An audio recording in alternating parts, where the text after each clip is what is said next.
Now we're moving to the next section, which is called the main effort.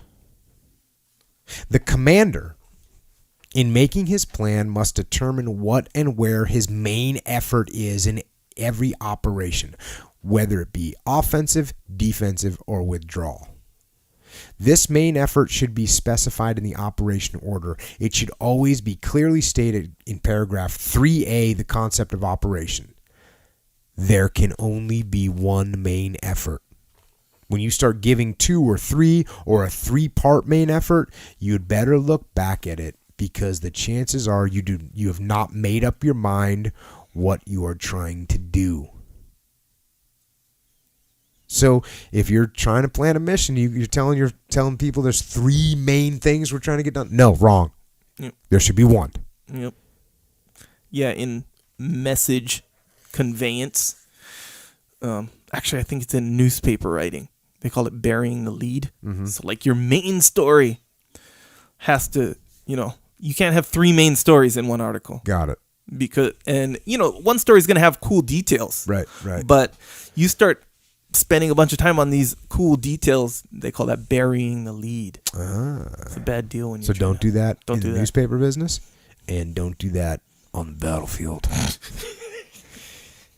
Every unit commander down to the company commander will always assign a main effort, and sometimes even a platoon commander should. The entire command must be aware of what and where the main effort is. The commander can change the main effort at any time.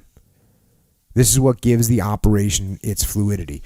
And this is one of the pretty common issues that we ran into it when I was running training, run into it now in the business world, where you work with a company and they're not assigning a main effort. They're concentrating on 14 different things at the same time. They don't prioritize and execute, because this is another form of prioritize and execute. And that's a problem, because if you're trying to do 14 things at once, you're going to not accomplish any of them. The German word for main effort is Schwerpunkt.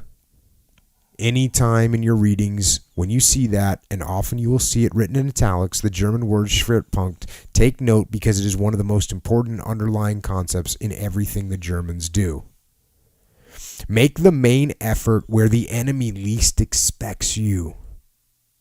Make the main effort where the enemy is weak. Be prepared to be surprised. So let's go. I gotta stop right there. It's interesting, when you see the big fortified area of the enemy, you say, okay, we better attack that hard. No, wrong answer. That's a surface. We're looking for gaps. So don't make the main effort the strong point. Make it the weak point. Back to the book. Be prepared to be surprised. Be leery of the counsel. Do not ever be surprised. In war, you will be surprised. The task is to learn to deal with surprise.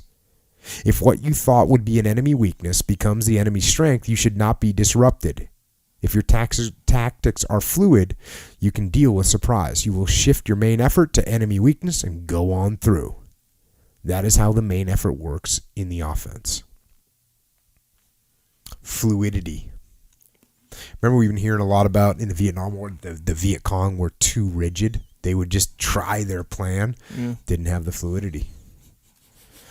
The main effort should be directed against enemy weakness, not enemy strength. Here you see the interconnection between the concepts, the connection between the concept of the main effort and the concept of surfaces and gaps. All the concepts work together at the same time. The main effort cannot be understood in isolation from surfaces and gaps, because it is directed against enemy weakness.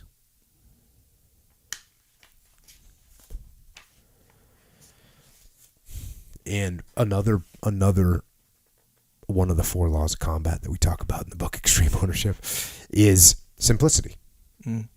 Simple. Back to the book. Even the principle of simplicity can be recognized in the concept of the main effort. Instead of trying to do 10 different things, we are focusing on one.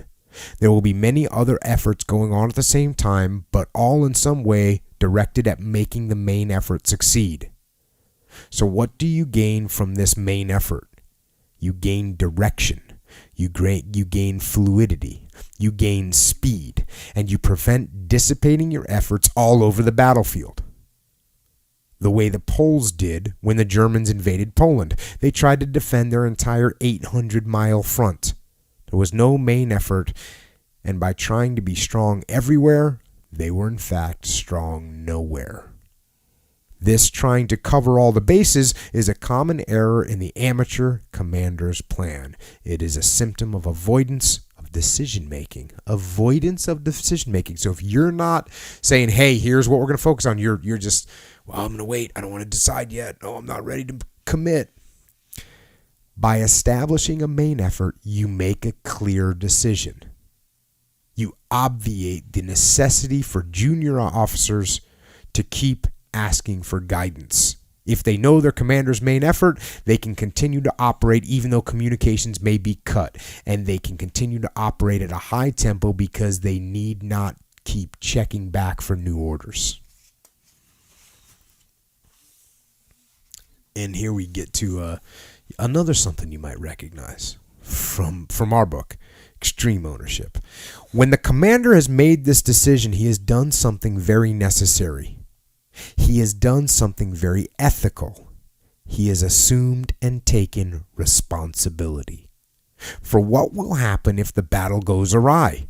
He cannot blame his subordinates. He can only blame himself. It was he who decided what was to be done and designated a main effort in order to do it.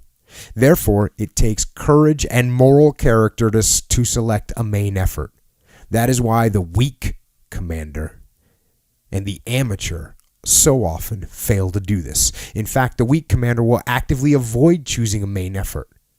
It is very convenient for the commander weak in character to avoid selecting the main effort because if the battle goes unfavorably, he can blame someone else for the mistake.